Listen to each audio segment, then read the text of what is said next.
నిజమైన యవనస్తుడు మారు మనసు పొందినటువంటి యవన కాలంలో శరీర కోరికలు జయించలేనప్పుడు, ఆత్మీయతలను నమ్మకంగా బతకలేనప్పుడు ప్రతి క్రైస్తవుడు ఇదే ఏడుస్తాడు. ఏంటి ఆ ఏడుపు? నా వల్ల కావట్లేదు, నా చేత కావట్లేదు.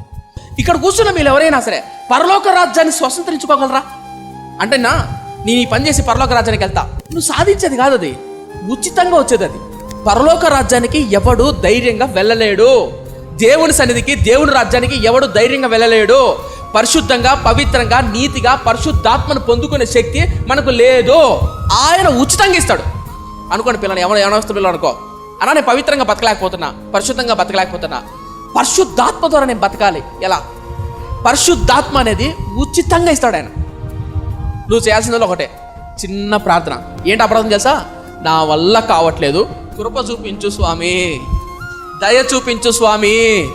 రెండవ దొంగ అన్నది అదే. ఏమని? అయ్యా నీ రాజ్యం వచ్చినప్పుడు నన్ను జ్ఞాపకం చేసుకో అయ్యా.